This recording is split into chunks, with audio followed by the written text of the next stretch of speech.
when Donald Trump says that America's standing in the world right now is the lowest that it's ever been, is that overstating the case, or is he right? You know, I think it's pretty close to it. It's an academic argument as to whether we were worse off after the fall of Saigon, after the humiliation of the United States there, occurring at, right in the middle of the Cold War, frankly. But this is pretty close to it. Vietnam was a long time coming, a complex issue made harder by a radical Democratic Congress that cut off funds to the South Vietnamese government. This in Afghanistan really is an unforced error. It's Joe Biden's doing. It's something that was ordered from the White House. It's something that cannot be blamed on Congress or the French or on events beyond our control, as you might be able to blame the fall of Saigon.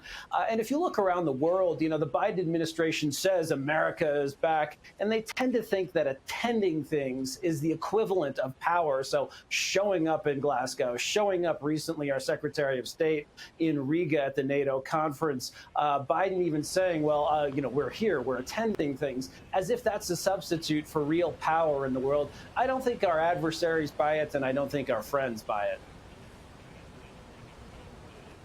No, America is back. It looks almost farcical, doesn't it? Because we, the United Kingdom, we have been side by side with America and you with us on virtually, not all, but virtually every major conflict going back to 1917. We've shed a lot of blood and gold together, trying to achieve, common causes and common goals. And what I found astonishing was no reference whatsoever to the British Prime Minister. And when Boris Johnson calls Joe Biden to discuss what's going on as Kabul is about to fall, it takes Biden 36 hours to ring him back.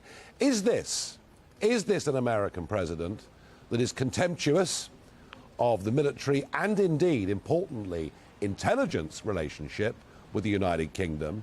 And I want to add on to that, Christian, if I may, what does all of this mean for NATO? Right. Well, Biden, these are his guys, the G7, Western Europe.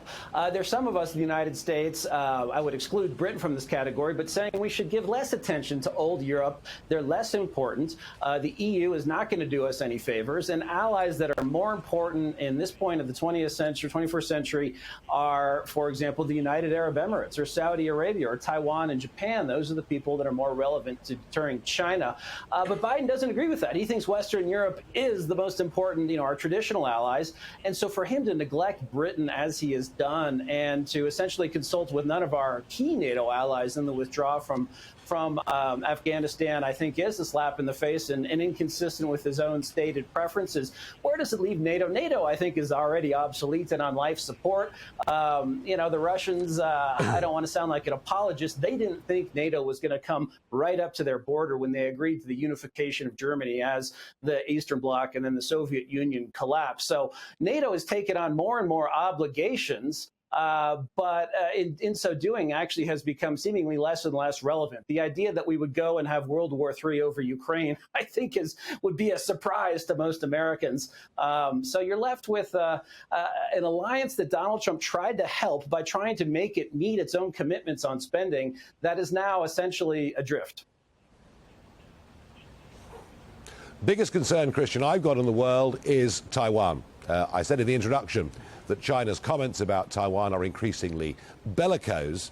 Just explain, please, to our audience the sort of rather complex relationship that America has with Taiwan and its defense, and whether, in the event of some Chinese incursion, you think a Biden administration would do anything about it. And I ask those things because, as the world's main manufacturer of semiconductors, if China was to take over Taiwan, they could virtually close the motor vehicle industry in the whole of the Western world. I mean, this really matters, doesn't it?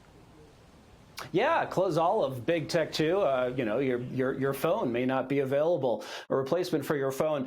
We do have a complex history with Taiwan. Basically, we stuck it to them, beginning with Nixon, but then in particular in the Carter administration, because we wanted relations with communist China at a key point during the Cold War, when job number one, and frankly, job number 2, 3, 4, and 5 was to stick it to the Soviet Union, to deter the Soviet Union as a way of preventing war. And we wanted to divide China China from the Soviet Union, and it worked. And when we established relations with China, it caused Russia to actually pull some forces from Eastern Europe to redirect them towards China. We might want to do the opposite of that now today, and frankly, find a way to find some common interest with Russia in order to separate it from China. Anyway, 1979, we break relations with Taiwan, but Congress passes a law that year, the Taiwan Relations Act, saying that we have to sell Taiwan the arms it needs for self-defense. So we have a de facto alliance, but not one that's explicit. Now, Joe Biden has done what previous presidents have not done. He said we were going to defend Taiwan if they were attacked by China. That would replace some of the strategic ambiguity, as it's been called, that we have. The problem is no one believes that. And Biden's own White House, his own spokeswoman, and his own State Department walked that back and said, oh, our policies really haven't changed. So it's clear as mud. I think you look at China to know what the reality is. If China thought we were actually making an explicit defense agreement with Taiwan, they would be just jumping up and down mad. Instead, they don't really care, because I think they know that Joe Biden is just misspeaking at best case scenario. And also, you know, the pullout from Afghanistan, Biden said that was to shift forces from Central Asia to the Western Pacific to East Asia. That hasn't happened. The Pentagon just put out a report that says basically we're going to do a little bit with bases in Guam and Australia. Nothing serious that would upset the Chinese.